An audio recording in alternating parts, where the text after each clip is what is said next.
Good afternoon, Grunts. It's yours truly, Uncle Brian, back with another video. Today, I want to talk about to fight or not to fight for our children. Um, I'm a single parent, dad, of course, and I'll just give you a brief breakdown of my situation. When I got divorced, I was 43 years old. I am currently 49, so I'm just south of 50. And so when I got divorced in 2020, I was 43 years old, going on 44. Um, Wife and I at the time decided our marriage couldn't be, we couldn't reconcile, we couldn't save it. Decided it was time to split the sheets and call her quits, which I have no regrets of that. It's probably one of the better decisions I've made, and I'm much happier moving forward. But when I got I asked the wife at the time, I says, don't, or soon to be ex-wife, I says, don't rake me through the divorce machine. Don't have me chewed up and spit out the other end. I said, I need to get a place. I need to be able to have enough money to get a place of my own to where when the boys come and see me, or hang out with me, that I've got a good place for them to stay at. Because, who wouldn't want that for the children? And we decided we was divorced in July of 2020. I received our final decree. I think it was October. So about 3 months later, we had a signed decree signed off by the judge. And when it came to the parenting section of that decree, I was given every other weekend. So 2 weekends a month, which breaks down to 4 days a month parenting time, or 96 hours of parenting time a month, which, gosh, that's really not much parenting time or not much time to spend with your children. And so I, looked at what I was paying for child support. Of course, I was on the hook for child support. And so I broke down the numbers and just kind of doing the research, talking to other men about it, hearing other horror stories of guys going through family court and trying to get additional custody of their children, fighting and dumping hundreds, if not thousands of dollars on attorneys, court fees. I mean, you have it. I mean, you name it. I kind of came to the realization that even at the time at 43, I realized, well, I probably got more good years behind me than I do ahead of me. So I'm like, I made the decision, and really, guys, I it was a tough decision because I could have fought, I could have took the hard road and grind on getting more time with my boys. I have two sons, and at the time they were still school age, and I thought, I really should fight for them. And I, you know, I decided not to, based on, based on my age. I work in a field where I could retire earlier than most people. And so I'm kind of on the retirement path. I'm kind of thinking more of, where do I want to be in 20 years, for example? Where do I want to be financially? Where do I want to be health-wise? Where do I want to be mentally? And I felt it was in my best interests to continue building myself, continue working on me, getting physically stronger, mentally stronger, because I felt that would benefit my boys more than if I had an attorney I constantly had on retainer that I was always sending, however much an attorney costs to retain. And, and I didn't even look into that, guys.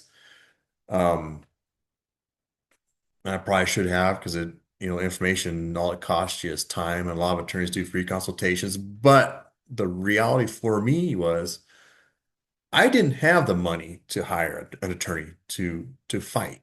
When I left the marital home on my youngest son's birthday, remember, guys, if you're following this channel, I was forced out of the marital home on my youngest son's birthday. And so when I left the home up there, I had enough money. I'd already put down, well, I had probably $0 other than the very minimum amount I had in my bank account, but I had put down I had to save up enough money to put down a deposit and first month's rent on a place I was renting in town here. And so I didn't have any extra money. And so when I got out of the marital home and I woke up that first night by myself, I had a decision to make. It was either plow ahead with your finances, start recovering financially, start putting money in the bank, because at some point I'd want to be a homeowner again, which as you can see, me and a girlfriend are now homeowners. But my goal was to eventually get back into a house, and live my life on my terms. And I made that choice. And let me tell you, it was a hard choice, a very hard choice, because while I mourned for my sons, every day they weren't with me, it was tough. And then I talked to other guys who did the opposite and said, you know what, I'm going to fight for my kids. At the end of each day, they were mentally exhausted. They were physically tired. They barely had enough energy to go to work. They barely had enough energy when they had their kids come see them, that so it really, guys, there's no wrong decision here. It's you got to decide, well, what's best, what's in my best interest. And when I made my decision, and trust me, guys, these decisions aren't easy to make. As men, we are problem solvers, and sometimes we have to solve the most difficult problems without the help of anybody else. And so I'm sitting here, 5 years ago, like, what do I do? I miss my boys. Even though the ex-wife and I had like a handshake agreement that they could come down and see me anytime, but they never did, you know? And so, but then in the back of my mind too, well, if they start spending more overnights with me, why am I paying the amount of child support I'm paying her if they end up spending more time with me? Because in the state of Nebraska, and guys, I can only speak for Nebraska. Child support and child custody are they're two different things. They're not related in legal sense whatsoever. Even though I look at like, well, if my kids are going to spend more time with me, then I should be paying less in child support. But here's what you don't understand. For most guys, is like a lot of you guys are fucking clueless as to what a man goes through when he gets divorced. It's like, okay, so you lose your home, you lose access to your kids, you lose over half your shit, and then you got to pay monthly spousal support payments and or child support. I've known guys that pay both. They pay both alimony and child support to an ex-wife. And so it's like, what is a guy to do? I mean, I for a lot of those times I felt powerless. It's like, what do I do? Do I fight? Do I dump thousands of dollars? Do I not only financially drain myself, but I emotionally and physically exhaust myself to where when I do have my boys with me for my 4 day or 2 days every other week parenting time, I'm gonna be tired and be exhausted. So yeah, I made the choice. And do I regret the choice I made?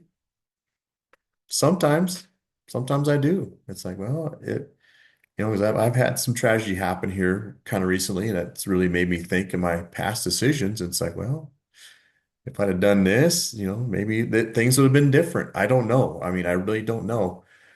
But I've observed the way my ex-wife was running the household out there, and I can tell you right now, when I look up the negative effects of children in a single mother household, you know, uh, just reading a Google AI overview says children in single mother households often face higher risks of negative outcomes due to low average household income, reduced parental time, and increased stress, which can lead to lower educational attainment, behavioral issues, and poor emotional well-being compared to two-parent homes.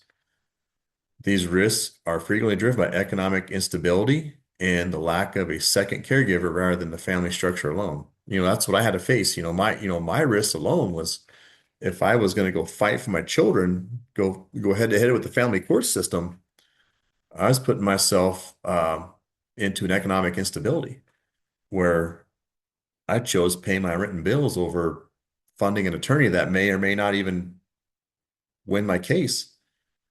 Because like I said, family court and most guys that have been through the same thing I've been through will sit there and tell you right to your face, You can't win. You can't fucking win. And when I went through child support modification, yeah, I went to court for that. Both the ex-wife and I, we sat kind of by each other in the courtroom. Judge is reading off this bullshit, and I'm sitting there pleading, don't raise the child support. Don't raise the child support. Because when my oldest one aged off at 19, my child support went down. So then I felt like I had a little more flexibility to do things with the youngest son, that was still in high school. But yet she felt it necessary to file for the review and then a potential modification. And so my child support went back up. So then I finally had to tell her, I says, I can't help you. This is between what I'm paying now, I got to pay my bills. I can't help you. And so, but that's the way of the world, guys. That's the way the world operates now with family court. You cannot win. And so after hearing other guys' stories and their experiences with family court and fighting for their children and doing this and doing that, it's like, as a man, you can't win. And plus, if you're a guy that chooses to fight for your children, well, guess what? Your baby mama or the ex-wife, she gets a front row seat to your fucking demise because you're sitting there dumping thousands and thousands of dollars, and she's loving it when you're down. She's sitting there kind of kicking you when you're down, and you're sitting there trying to fight for your children, knowing damn well that all she's got to do is put a false domestic abuse or domestic assault on you, domestic violence on you, and you're done. You're toast. Now you got to fight for your children all while trying to fight to clear your name from this false domestic violence accusation. And so I kind of between, hearing what other guys are saying and their experiences, I kind of decided, well, maybe it's a probably good idea to just take what I've got and then in hopes that when my sons become young men or adults, that they will come and say, hey, Dad, what's your side of the story? What happened?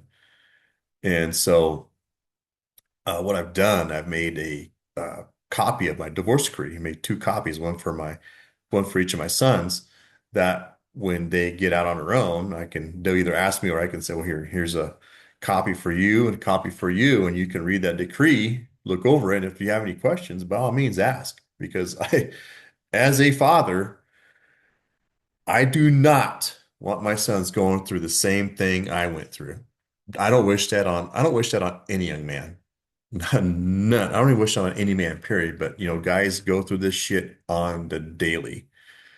And so I want to cover some of there's some things here regarding uh, the effects of children in the single mother household. And these are things I have witnessed because I too also had a front row seat to the failure of the single mother household. And the first one is there's five bullets here. Socioeconomic factors. Single mother households are five times more likely to live in poverty.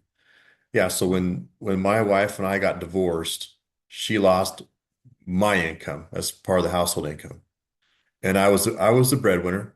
She's a school teacher, so she probably made about 45,000 a year versus what I was making. So she took a big drop in income when she decided to divorce me. And so and this also which heavily influences child outcomes, including access to quality education, safe, excuse me, safe housing and extracurricular opportunities. And the next one is educational and behavioral outcomes. Children in these homes are more likely to have lower GPA. I experienced that. Lower college aspirations, check. High school suspension rates, check. And a higher likelihood of dropping out of high school, check. I've experienced all that. My youngest son did drop out. Boys in particular may exhibit more externalizing behavior, such as acting out. Yep. Check. I've experienced all that right here. My youngest son had behavioral issues in high school. Um, every day, every fucking day, I could tell you, the high school was calling both me and the ex-wife, and she's a teacher in the same district. High school would call him, say, "Oh, your son, da da da da da, was missed one or more periods of school today. Please call the attendance office to clear the absence." Well, I don't know what he's doing, so I can't, it's not up to me to. She's got him for 26, 27 days a month. that falls on her. So she's got to make the call to either excuse the absence or don't do anything with it. And what's funny about that, kind of a funny story, I got annoyed one time because I probably went for probably a whole school week straight every day, every fucking day. Got that same robocall. Finally call out to the ex-wife, say, hey, what's going on out there? Do you need any help? Her answer's like, oh, no, no, I got it. Nope, I got it. Are you sure? And then I say, well, why is the tenant's office calling us every fucking day? Is so and so getting up out of bed every morning? Is he, well, he's awake. And then, of course, her answer is, well, he's awake when I leave to go to work. Okay, is he like awake, lying in bed with the covers on him still? You walk by, his eyes are open, and then, okay, I'll see you, son. You have a great day at school. And then as soon as you leave, he kind of drifts back off to sleep, or is he awake, dressed, ready to follow you out the door when it's time to leave? And I get crickets. Oh, he was awake when I left, is all she would say. Okay. And so eventually he ended up dropping out of high school. And I mean, and then he went ahead and well, the way the situation was, the way it was brought up to me, and here's the thing. One thing you gotta understand of women is women like to play the victimhood, and then they also like to push that victim mentality on their children. So my youngest son was playing the victim. "Oh, I'm being picked on by the staff and a few of the teachers at the high school." And so she felt it was in our son's best interest to drop out of the public school system and then re-enroll into an online school. If anyone's familiar with Penn Foster, that's what he did. He dropped out of public school, enrolled in Penn Foster online, and finished his high school diploma, which is probably carries about as much weight as a GED does. Um, High school, and yeah, my youngest kid was suspended quite a bit, either in school or out of school. He had quite a few suspensions and dropped out, and he had more externalized behaviors, more than I could talk about here. But the next bullet point is emotional. But yeah, anyways, I experienced all that in that second bullet, the educational behavioral outcomes. And then the third one is emotional and social development. Children may experience higher rates of depression and anxiety. I believe that was probably true. There's also higher risk of behavioral issues such as impulsivity. Yeah, that was my youngest son right there. And difficulty with authority. That was his thing too. So also for all of this stuff, I can check all the boxes. Long-term consequences. Statistics include higher risk of becoming teen parents or living in poverty as adults, often creating a cycle for the next generation. Yeah, that's a possibility. Contextual factors. The negative impacts are not universal and are often mitigated by strong social support systems, high quality childcare, and when possible, a cooperative, involved non-resident parent as outlined in the article. Involved non-resident parent. I'm guessing that could be a step parent or a family relative like an uncle or an aunt or someone or a grandparent who will step in there. Because a lot of times you'll see situations where grandparents get involved in helping raising kids of a single mother because deep down they know that if they don't involve themselves and help their daughter raise the kids, then these things here are likely going to be an outcome. And that's exactly what happened to my youngest son. Um, so yeah, like I said, I either had to take a front row seat and watch all this play out, or she would take a front row seat and watch me try to fight for more custody of my children, all while she's eating popcorn and knowing damn well I can't beat the system. And she'd be watching me dump thousands and thousands and thousands of dollars into a lawyer that, like I said, like I mentioned earlier, may not be able to do anything for me. And so, like I said, guys, there's no wrong answer here. There's no wrong decision. You have to decide what's best for you. Like I always tell guys, you always have to make yourself number one. You got to put yourself ahead of your children. If you are not the best version of yourself for your kids, you fail as well as a parent. You will fail as a parent because if you are stressed out because you're fighting mom for custody time, And all that is essentially does is it creates such a bad parenting environment between both the parents. Dad is mad at mom for the situation they're in. Mom is mad at dad because he's trying to fight for more custody of the kids, and which rightfully he should be able to, but at the same time, why do we as fathers have to fight to see our kids? Why do we have to fight to be dads? Is beyond me. I will never understand that. Never understand that. So what I'm saying, guys, I follow a page on social media about fathers and stuff and how dads are struggling to get more time with the kids, how they're struggling with the family court system, how they're not winning their cases. They're dumping thousands. Not I've seen a couple guys, read a couple guys that have dumped hundreds of thousands of dollars into the family court system, just fighting to get more time with their kids, and they're still losing. It's like you're digging a hole that you cannot get out. And so believe me, guys, I've done the research. I looked at my own personal situation. Like I said, my situation is different from the next guy, and it's different from the next guy, and it's different from the next guy. I'm not saying what one guy is doing is better than the next guy, or what one guy is doing is working for him. I've got a I've got a brother from another mother that great guy, a hardworking man. Um, he married one of my ex-wife's BFFs probably a couple years after me and the ex-wife got married. They were married for probably 12, 13, maybe 14 years, decided to call it quits. She didn't put him on any alimony. She didn't put him on any child support. They had 50-50 custody of the kids. He works with the International Brotherhood of Electrical Workers Union, lives just down the interstate here. And when their work dries up in their local area, then he travels across different places across the country or around the country for work. And he makes really good money doing that.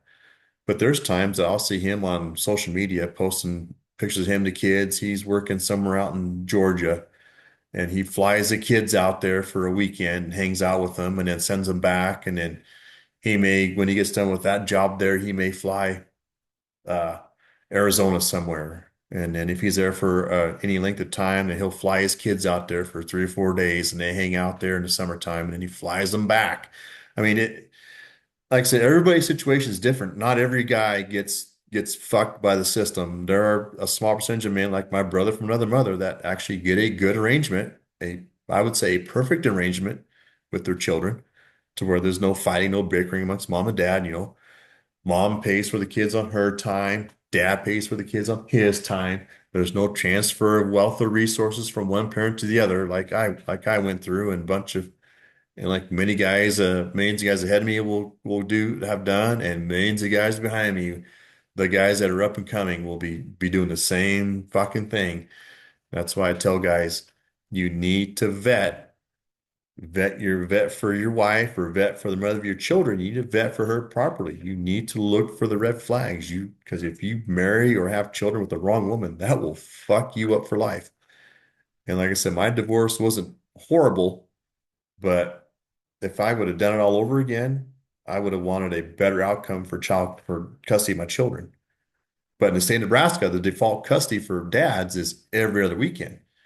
Now, unless there's a what they call that, a a significant a significant change in circumstance, I believe, where if you believe you have a significant change in circumstance to where you could get more custody time with the kids because mom ain't doing something right, and maybe more dad involvement is needed, then you might get that time. But I'm telling you guys, I've known guys that have tried that have fought that system and still lost, because unless mom is proven to be completely incapable of raising children, dads don't have a chance. Dads do not have a chance of getting more custody. So, like I said, I'm telling you guys right now, I know there's guys out there that are debating right now, should I fight for my kids? And I'm going to tell you right now, there's nothing wrong with that. If you've got the resources to do that, you got the money to do that, and you believe you have a solid case, go for it. And then there's the guys that I've also read about that said, you know what, I'm not going to fight for my kids because I don't want to be stressed out. I don't want to be an emotional wreck. I don't want to be a physical wreck. I think it's in my best interest to maintain the peace. And that's exactly what I did. All I want to do is just maintain the peace. And there's nothing wrong with that either. That's kind of taking the high road, but really, guys, that's kind of the safe road. That's, because a lot of guys that are fighting for their children now are also getting false domestic violence allegations thrown at them, which will derail your cause. Because now, if you got a false DV lingering over you, that's going to even make your fight a lot more harder. So, like I say, guys, I'm here to tell you, there's no wrong answer. There's no wrong way of doing it. Yeah, you might get ridiculed for one and not the other, but I'm telling you guys right now, I'm here to tell you, as your cool uncle, there's no right or wrong decision or answer to this. It's what you think is best for you and your children. And for me, deemed it was best for me and my children if I didn't fight. I took what I got handed to me, and in hopes that when they get older as adults, they will come and say, "Hey, Dad, what happened between you and your mom?" In which case I can hand them a copy of the decree, and answer any questions that they may have. But there's a very high rate where children do eventually come back to their dads and rebuild that, or not really rebuild the relationship, but actually strengthen that relationship by coming back and say, "Hey, what happened?" And that's what I'm hoping will come for me, is that they'll come and say, "Hey, Dad, what really happened?" And and I think I'm very confident. I'm more confident that that day will happen than if I'd have went the other route and fought for my boys. I have a higher chance of them coming back to me and kind of building a stronger relationship with me than I would if I'd have fought for them and put them in a situation where they're stressed out because I'm fighting for them and their mom is fighting against that, and it puts the children in the middle. So, but like I said, guys, there's no right or wrong way of doing it. I'm just here to tell you, you do what's best for you in your situation, because what worked for me may not work for you, or what worked for you may not work for the next guy. So I'm done hammering on this topic. If you guys have any questions, comments, concerns, leave a comment at the bottom of the video, and I'd be happy to answer. Or I will have an email address. I'll be putting my email address across the bottom here from time to time when I go and edit the video. You could email me your story, and I'd be happy to share it on my channel if that's okay. Um, like I said, I'm about getting men's issues and bringing that stuff to light, in hopes to we could start moving in a better direction when it comes to men's rights, and hopefully getting these draconian divorce laws to change. So that's all I got today, guys. Have a great rest of your day, and we'll catch you on the next one. Toodles.